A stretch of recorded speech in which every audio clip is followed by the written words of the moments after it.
Okay, so today we're going to go over powerful presenting.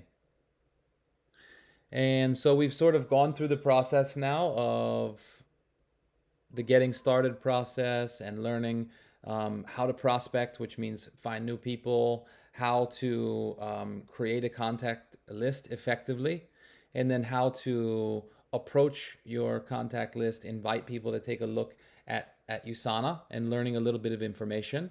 And then the next stage is really learning about the presentation and learning how to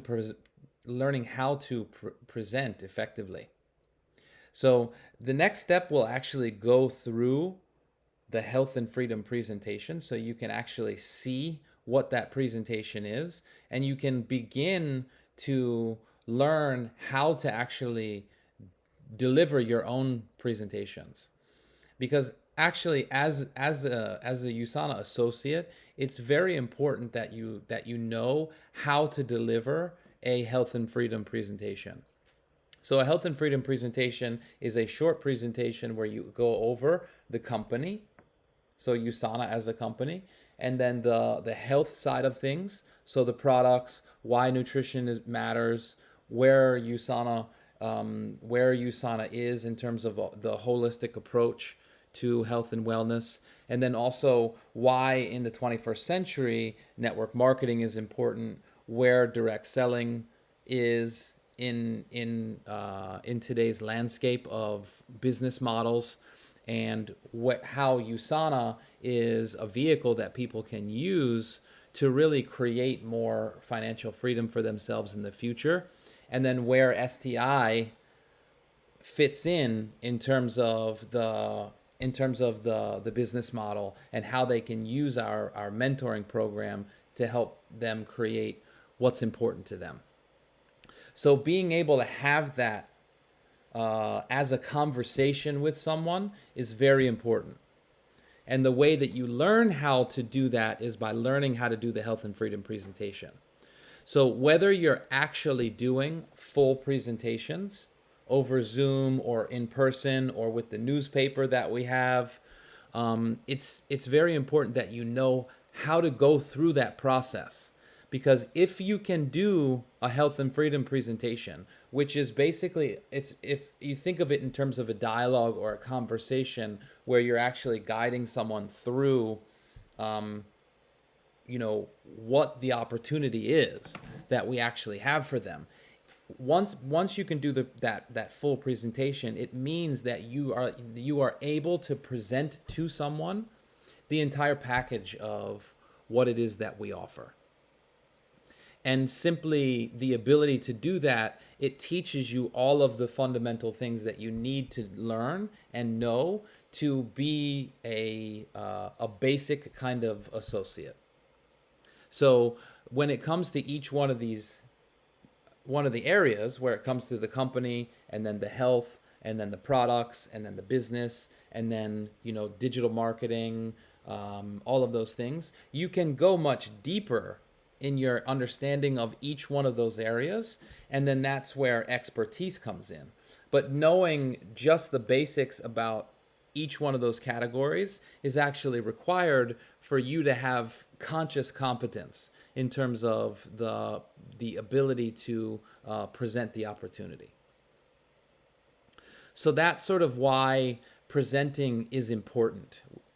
It's important because you need to be able to explain the opportunity to new people so that you can bring them on as a customer or an associate. But it's also very important to know how to do the presentation because it's an example of your basic mastery over the fundamentals. Does that make sense so far?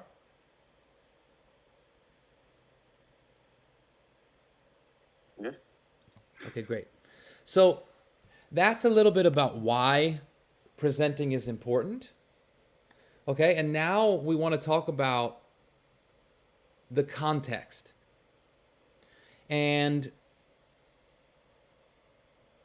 this happens a lot when it comes to sort of sales and marketing types of opportunities. And you guys have heard my audio where I talk about what is USANA and what makes us different in terms of our holistic approach and the ethos behind our approach in STI, which is holistic in nature, right?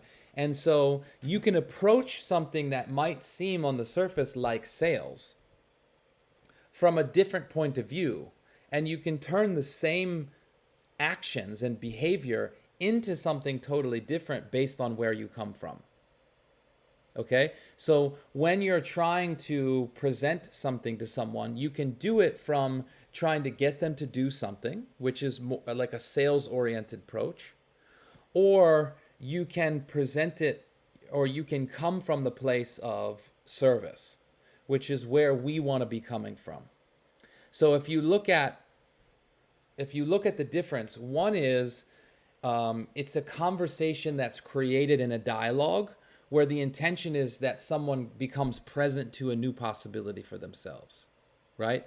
That's where we want to be coming from. That's like a dialogue. That's a conversation. The other way that you can come from is a one-way presentation where you're basically speaking and the other person is just watching you like television, okay? And this is more of like a sales pitch. So you can see here the difference. On one side, on the left-hand side, the purpose is basically you're sales driven. Okay? You're trying to this is what happens when people are trying to meet targets. They're trying to fulfill quotas, things like that.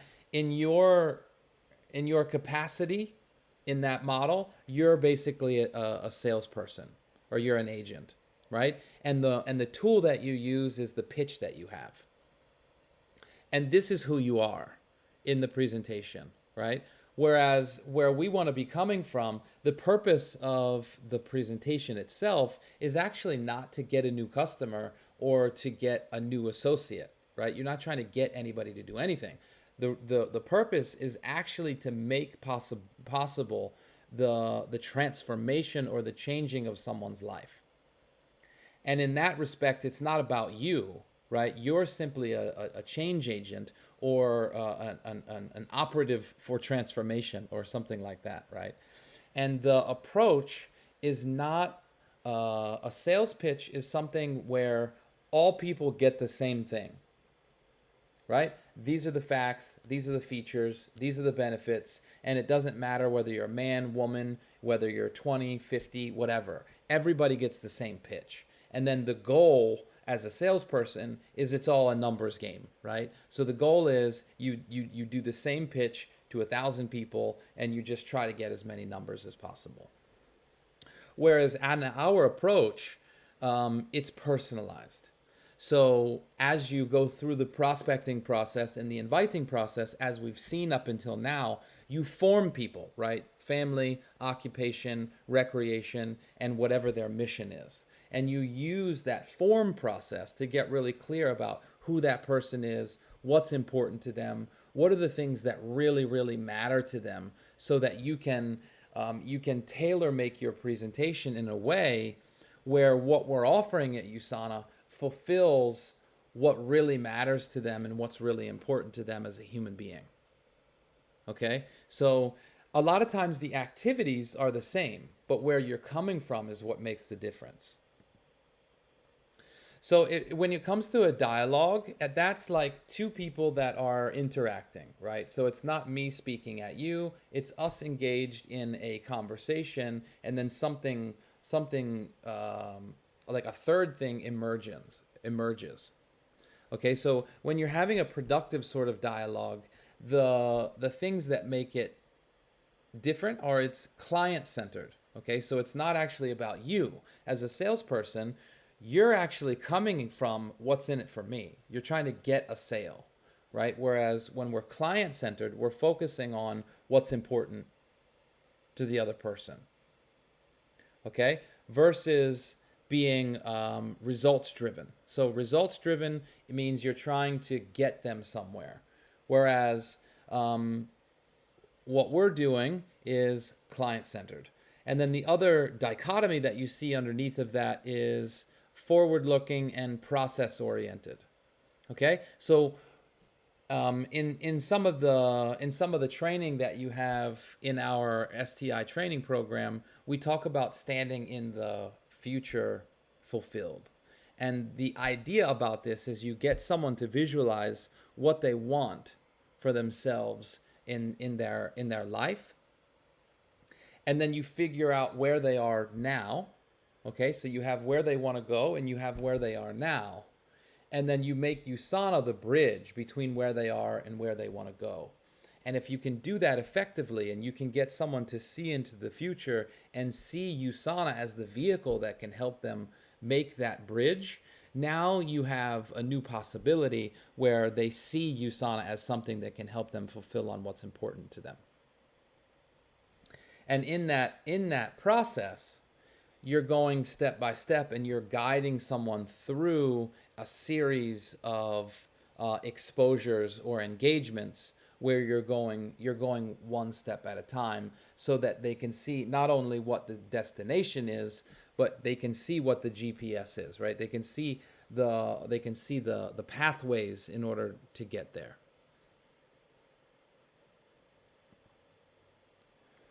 Okay, and so this is where we want you to really be engaging in the actual process.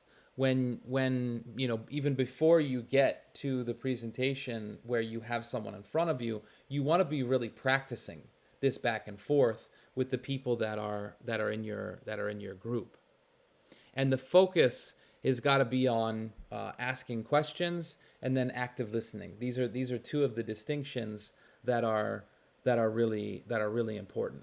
So if I asked you, for example, Roberto, why is it that you decided to join USANA for yourself?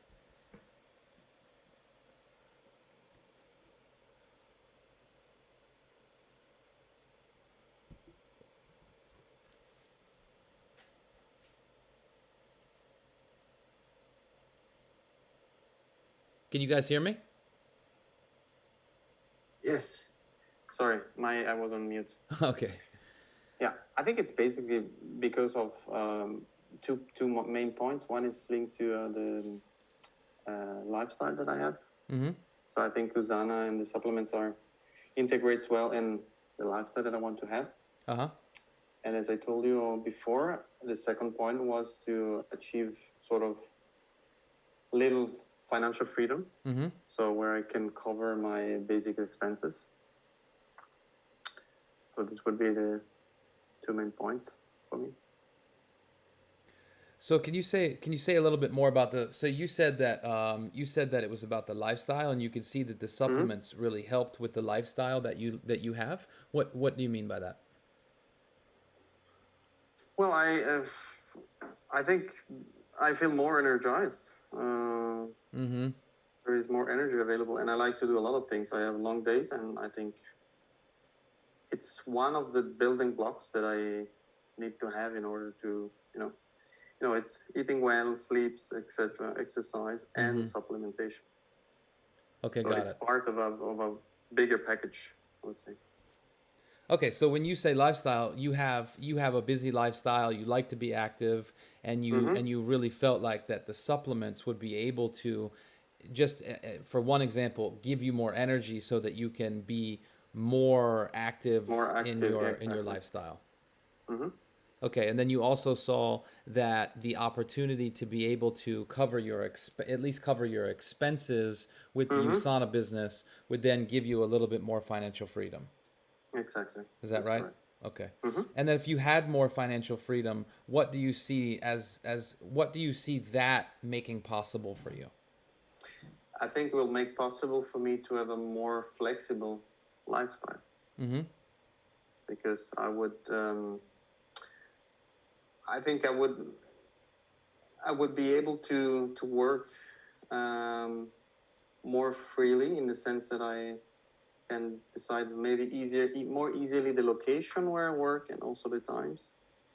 So it's in a way it's a more freedom, Okay. more flexibility, I would say. Got it. So if you were able to cover your basic expenses and have a little bit more financial freedom, then that would be able to give you more flexibility because you'd have more freedom of location in terms of where you work, like that. Exactly. Yeah. Okay, great. And you can see based on your experience so far in USANA, you can see how USANA can help you achieve those goals. Yes. Mm-hmm. That's Okay, great. correct. Yeah. Okay, so you can see in that short interaction, right? I'm really clear about what it is that is important to you and what you want to achieve through your experience with USANA. Okay. Now, I could go a little bit deeper into, what the location freedom would be able to provide for you and whether, you're feeling satisfied with what you're doing. And, I could still go deeper in that, right? Mm-hmm. But you can see just in just in that short interaction, if I have this information from you, now I'm really clear about sort of where you feel a little bit limited in your current life and where freedom would be possible if you could have a few more things. And the way that you demonstrate active listening is that you actually recreate back to the person what it is that they're saying. So when we say active listening, it's not just hearing what they're saying, right? You're actually repeating it back in a way where the person they feel gotten, right? They get that you're getting where they're coming from. Does that make sense? Yeah. So this is this really, honestly, when it comes to human beings, this is like a superpower. So if you have the ability to really listen to what people say powerfully without trying to formulate what your next question is or get them somewhere like that, where you're just absorbing the information and then you can communicate it back to them in a way where they feel like, yeah, you got it. Now the person will feel immediately connected to you. Okay, so there's a couple of different kind of questions when it comes to working with someone. Okay, so you have your introductory type of questions, which is these are the questions that are maybe icebreakers. These are kind of questions that you're using to figure out who the person is, where are they coming from in their life at the moment, what do they do, right? So it's more like, what are their roles, what are the kinds of things that they do, what are what's their job, what do you do for a living, how's your day going, how's your week going. So these are questions that start to open people up a little bit. Okay, they're not very invasive, they're very surface level, but they're questions that, based on what you can hear in what the person is communicating back to you, you can then transition into what we call relational questions. And these are questions that are related to your introductory questions, but they go a little bit deeper.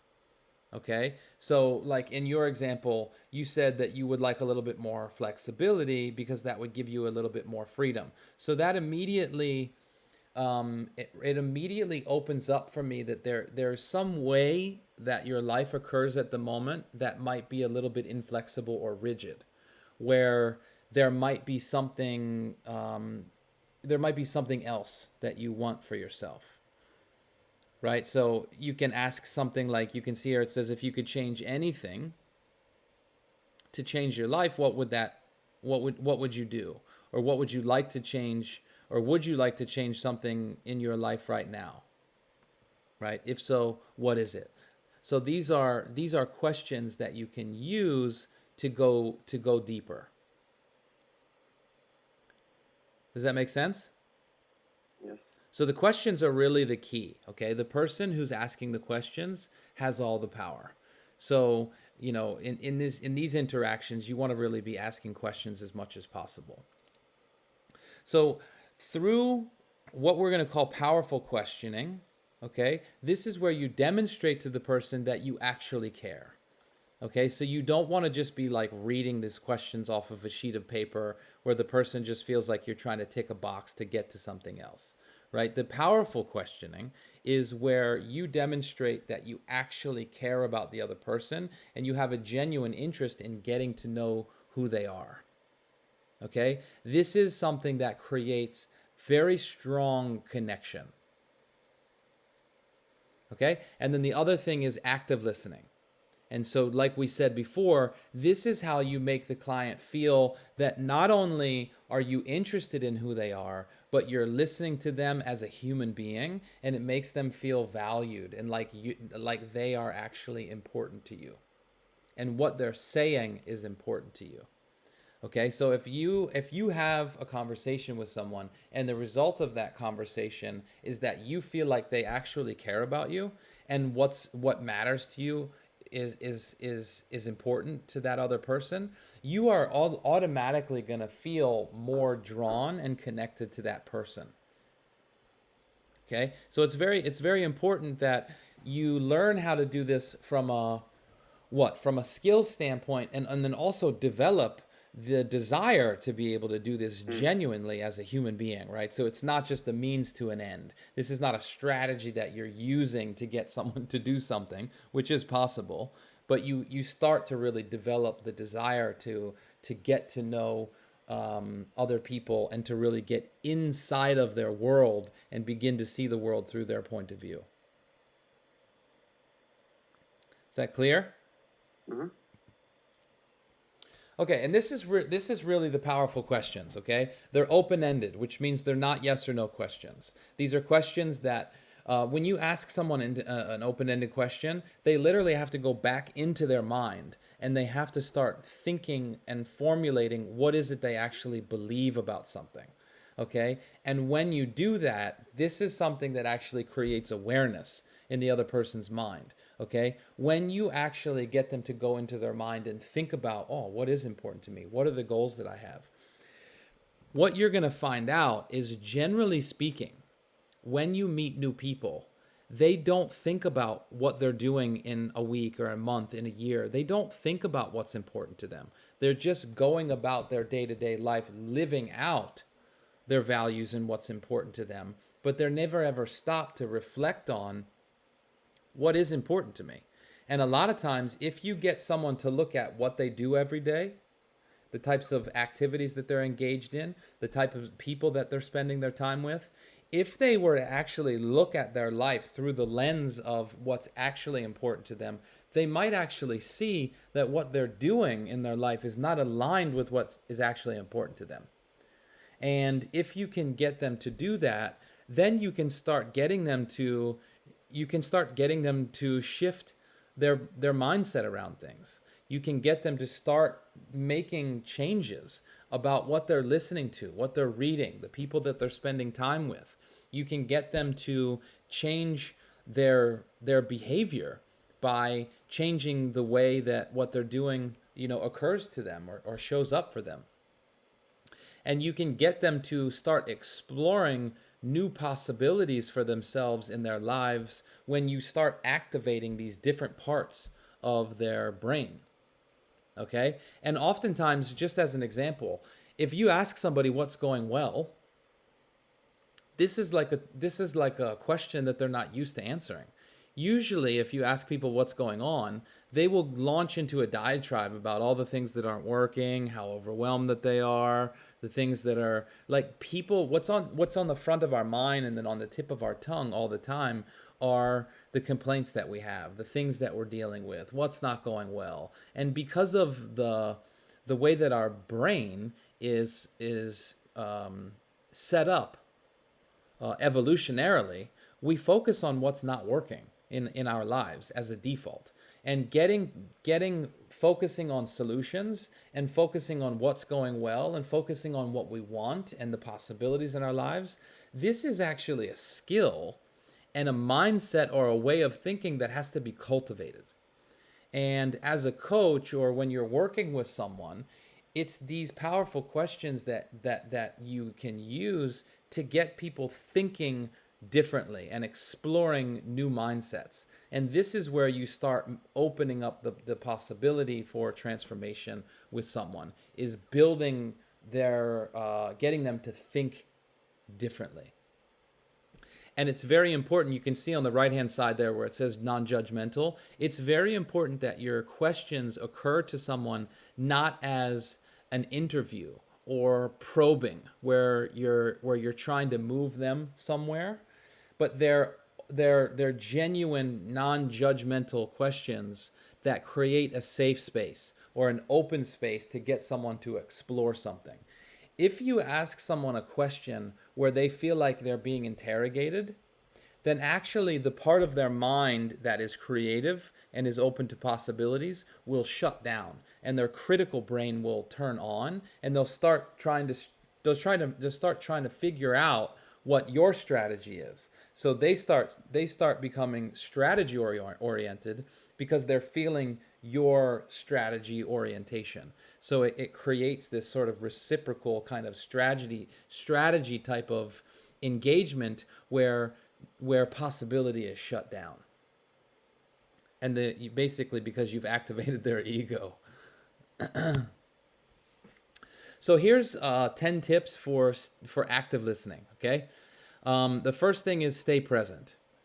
And so this is important for you as the person who's doing the presenting, and then also creating a space for the other person, okay? So that means don't come into the interaction with something from the past happening in your day. Get complete about that before you start the presentation, so that you're not bringing whatever happened to your day into the presentation, because you can't be present if you're also in the past. Those two things are, you can't have both at the same time. You also can't be in the future, which means worrying about the result of the conversation that you're having right now. If you're thinking about how you're going to get the person to join or buy products while you're having the conversation, you can't be present with them. So staying present means when those thoughts creep into your mind, which they will, right? Just bringing awareness to, oh, there's that thought there, put it to the side and re-engage, stay present. Okay? A great way of doing that is by making and maintaining eye contact. So you're not on your phone, as an example, right? You'll notice a lot of times that, the world that we live in now, if people get on their phones, they're off in a whole different world instead of being in the interaction that they're in.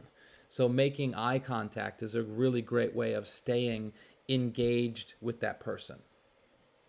Right? Plato, one of the fathers of Western philosophy, said that the eyes are the windows to the soul. And that means that you really have access to someone's internal world through their eyes. So you want to make sure that you have that eye contact. The third thing is beginning to acknowledge feelings. Okay, so you can acknowledge obviously your own feelings as well, but begin to acknowledge what's going on over there with the other person, so that they feel like you're actually engaged in what's happening. Okay, acknowledgement is a skill and a power that I feel like not enough people use, because they're always worried about what's going on with them. If you use acknowledgement, the other person will just open right up, because they're not used to being acknowledged. They're used to people focusing on what doesn't work, right? So acknowledgement's a really powerful thing. The fourth thing is very important to get permission. Okay, so say for example, you share something, and then I say to you, is it okay if I ask you a little bit more about that?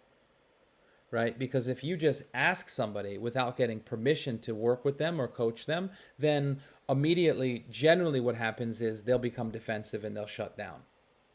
And where your question was meant to be possibility oriented, you can actually create defensiveness without getting permission to go a little bit deeper with the person.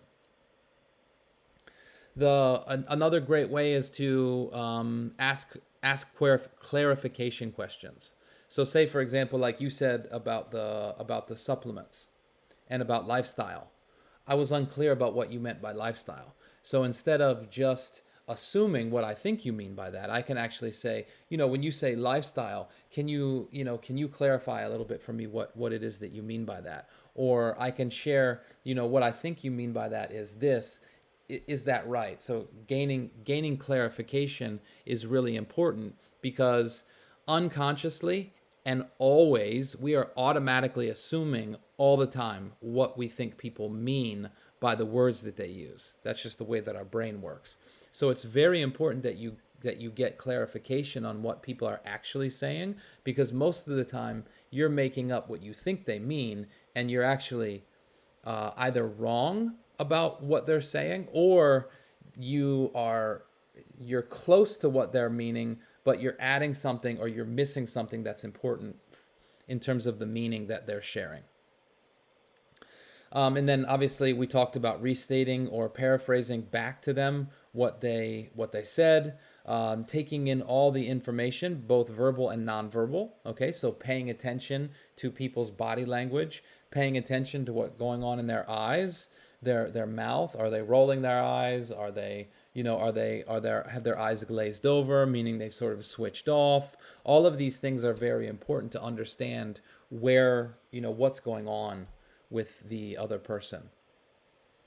Nonverbal feedback is very important if you're in physical proximity to the person. A lot of times, just a light touch makes the person feel very very present to you in that moment. It makes them feel soothed. It makes them feel obviously you don't want to be touching them inappropriately, but if you use touch in a good way, it makes the person feel very very attracted to you. It makes them feel very connected. The ninth one that you see there, understanding first, this comes from the 7 habits of highly effective people. It might be habit number 1, which is seek first to understand, then to be understood. So you being understood is not nearly as important as you understanding where the other person comes from. Too much of the time we say, "Oh, well, I'll seek to understand what the other person has said once I feel like they're understanding what I'm saying," and it creates a cycle of non-understanding and miscommunication. So really understanding what the other person doing by seeking clarification is a really fantastic way for you to be able to stay present and be in an active listening type of situation. And then the last thing is just by being silent. So if you ask somebody a question, not feeling the need to fill the space with more communication or more words, just being very comfortable in a space of silence and nonverbal communication. So these are just 10 tips that you can use to really become a master of active listening.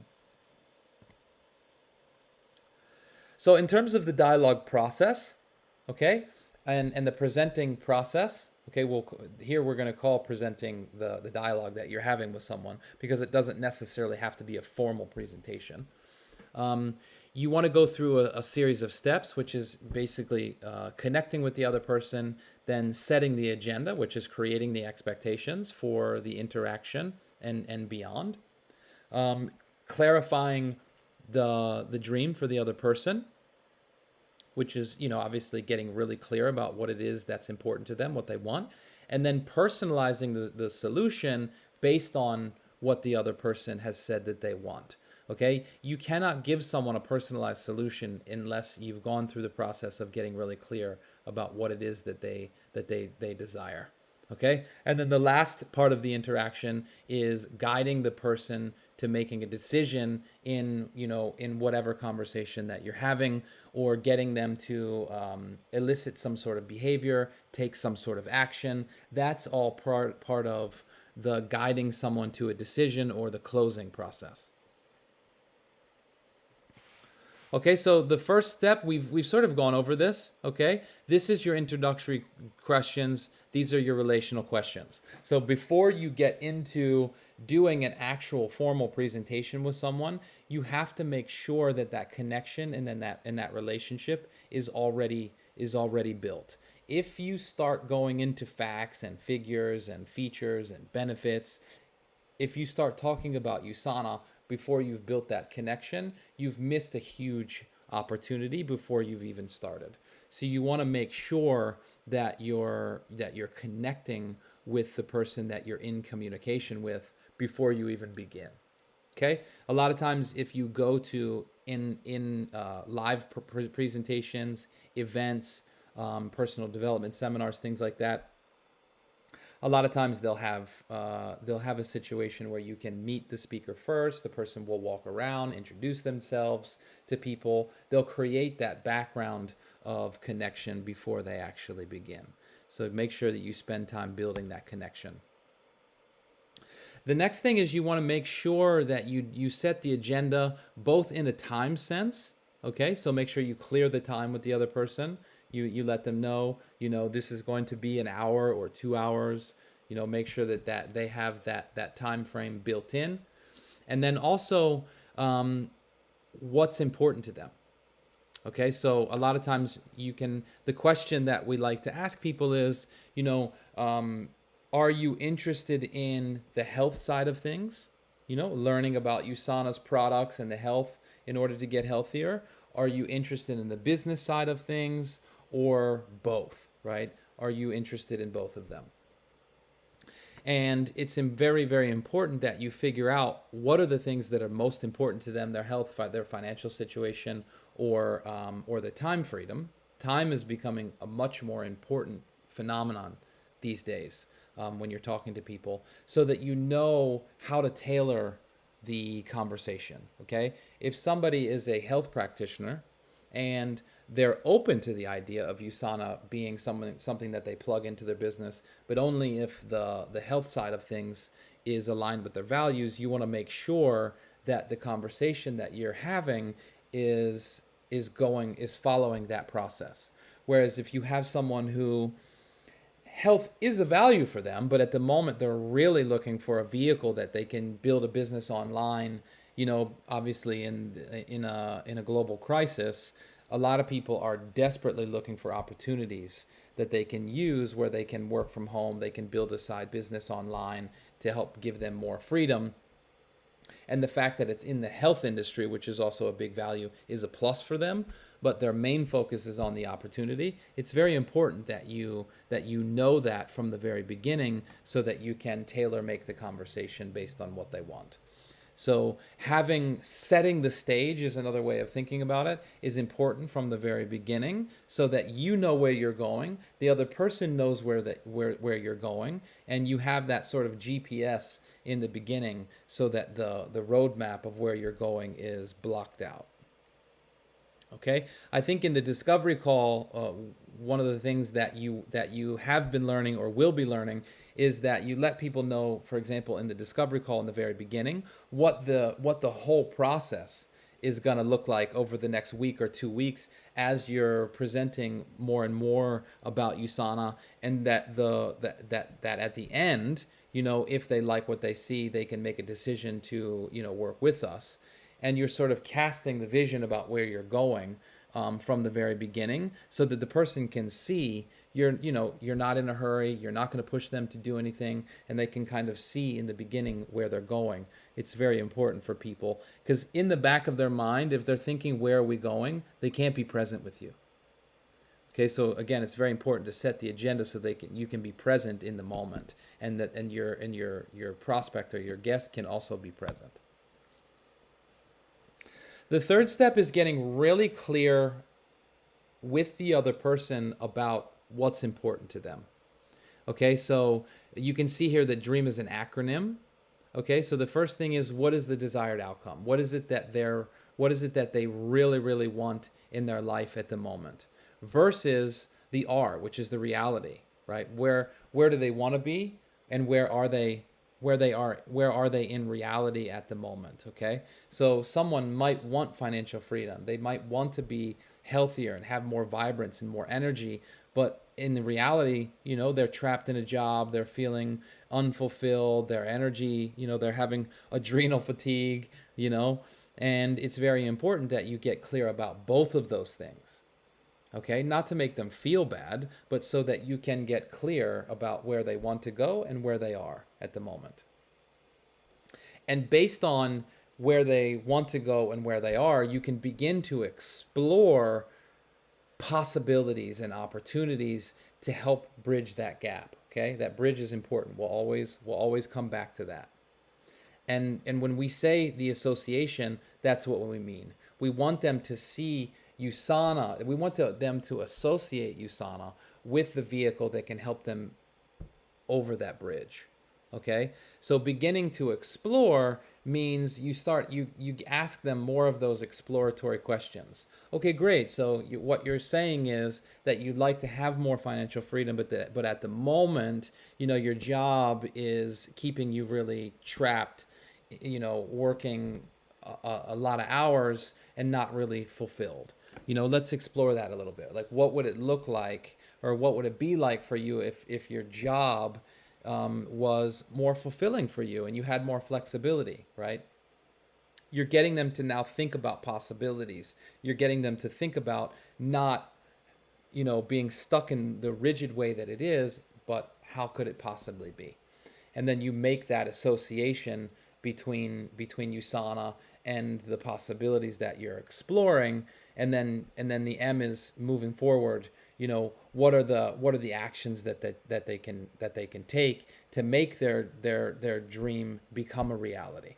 Okay, these things are very important, and it's really the skill of dialogue and conversation and question asking that helps you be able to get someone to get clear about in their own mind what they want, and then see USANA as the vehicle that they can then make the decision and move forward and actually take the steps required. Because ultimately, at the end of the day, our job is to facilitate transformation or to facilitate change in someone. And the only way that you can do that is by getting them to make a decision, right? But if you try to get someone to make a decision before they're present to a new possibility, then they're going to feel like you're pushing them in a direction instead of pulling them forward. So those are the first three, right? You're connecting with the person, you're casting the vision about where the conversation is going to move in the future, and then you're getting clear about what their dream is, so that you can then move into the personalization of the solution. Okay? And by personalizing the solution, we mean sharing stories about people who are like them, who had the same concerns, and how they overcame them, and now what their lifestyle is like.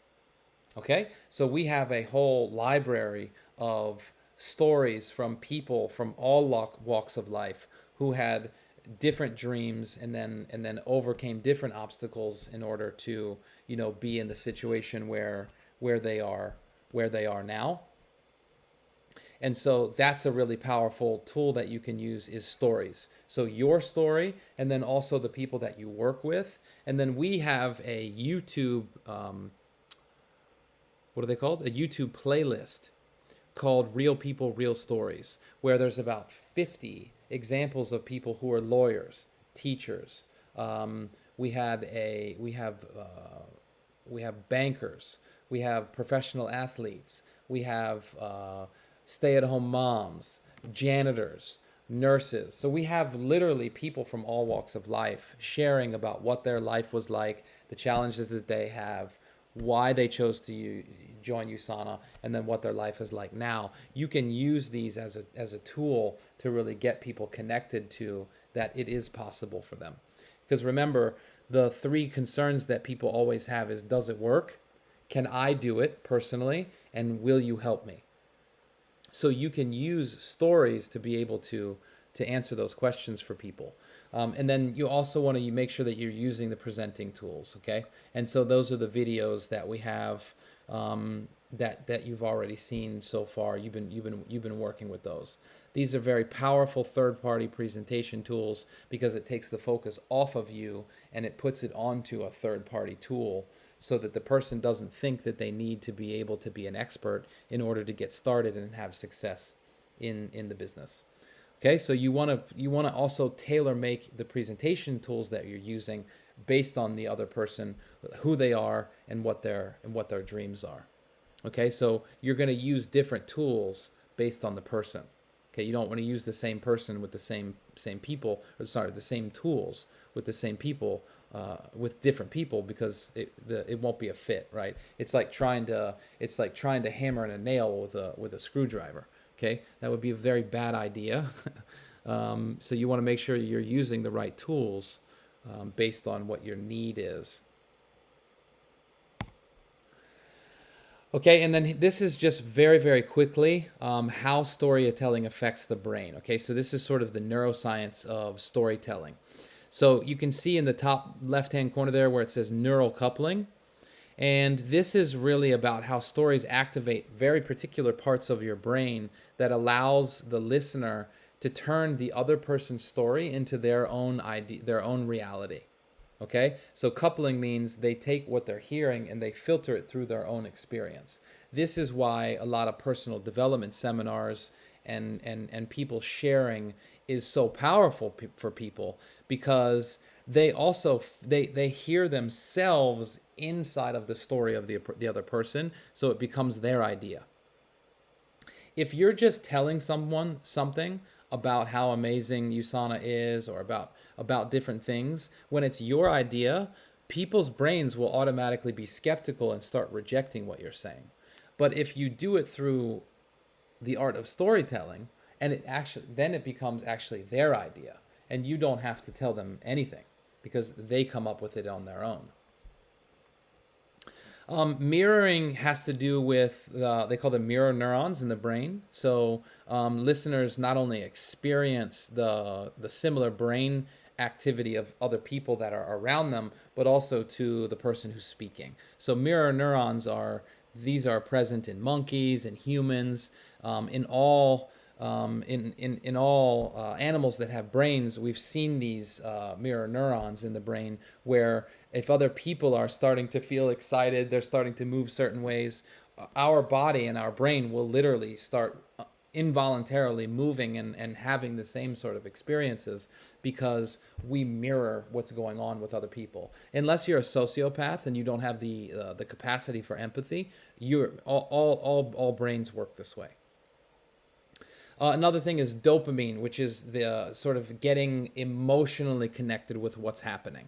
This is when you go to if you go to the USANA convention, it's next weekend, right? So now that I've shared with you this a little bit, you can actually begin to reflect on your own experience next week, because you're going to hear stories from people who literally came from nothing and were able to use this to transform their family, their community. Like some of the stories that you'll hear from people from, totally different parts of the world, different cultures, different experiences, can be extremely emotionally moving. And you get much more deeper connected to sometimes when it's just us on Zoom calls, we go into silos, right? And we think that our experience is the only one.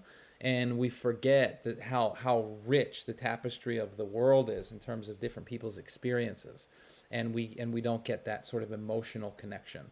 And so people, when they get that, when they connect their logic with their emotion, it becomes a very, very, very, very powerful agent of action and change. So we'll just leave it at that for now. So what are the key elements of a powerful story? Okay, so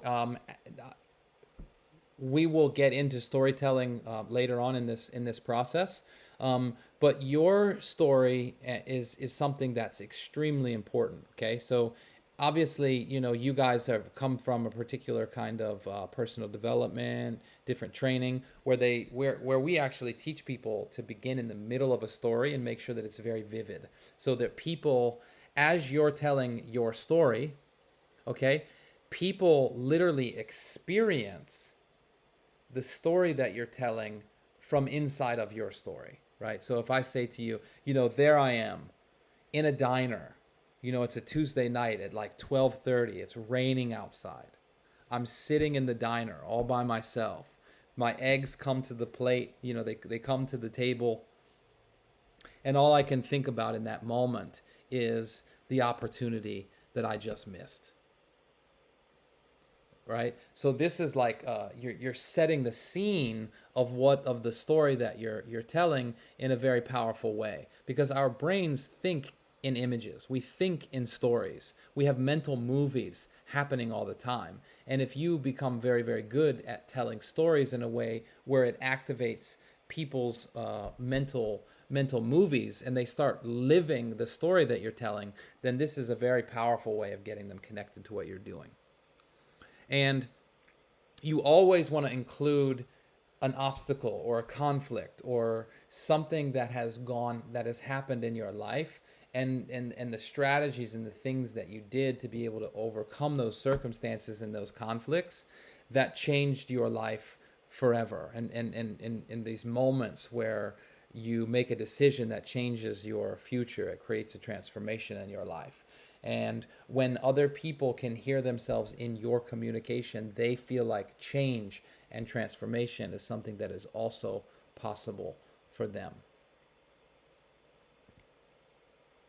And then obviously the last step is the guiding someone to a decision. Once you've walked them through this process, they feel connected. They feel that USANA is a vehicle they can use to really create what it is that they want in their life. Then the closing process is actually quite simple. If you've done the rest of the steps, then you get to the point where them actually becoming part of our team, joining in the STI community, starting in the entrepreneurial training program, or starting in a personalized nutritional program is something that becomes a very natural progression of the conversation. So closing should never be anything that has to do with hard selling or even objection handling or any of those things. If you do this process coming from the right place and you walk them through a series, a progression of interactions and exposures, then the close should be something that happens very naturally. But what we mean by a close is simply the invitation to get started.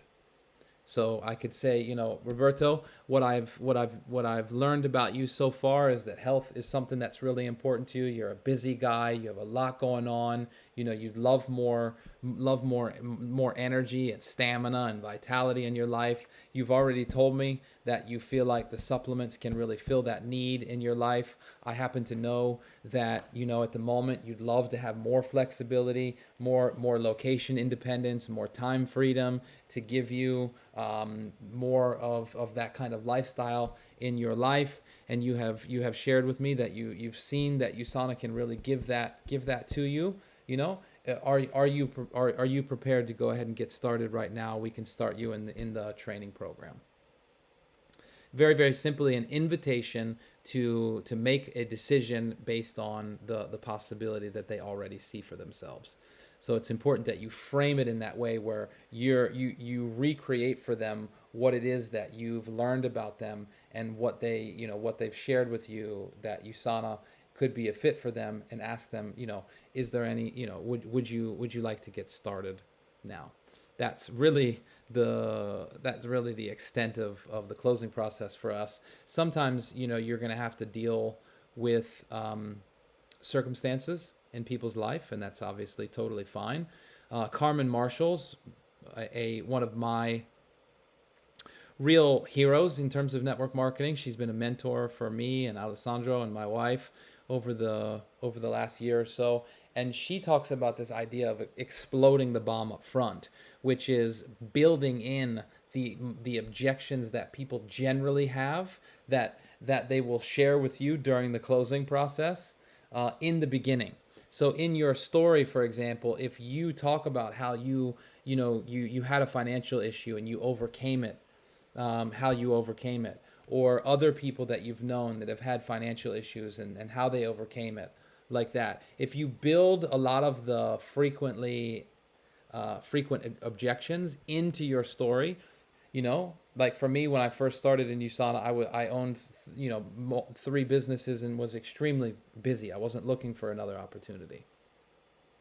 But what I could see that USANA would present to me, and then how I got around that obstacle, right? So you build the objections into your story and your presentation so that by the time you get to the close, those things are already dealt with.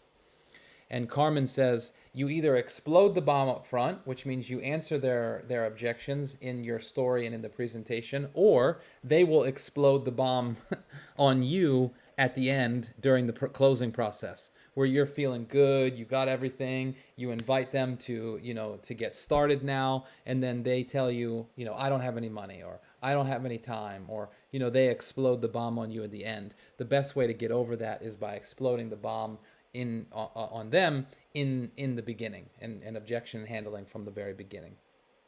You said upfront. Exploding the bomb up front means well, I didn't tell you, I don't remember, but Roberto has done the WAP, the WAP from Carmen.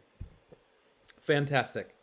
Yeah, we can definitely get deeper into that. I can also I have a 4-part video series. Have you shared with him the 4-part video series from Carmen, Ale?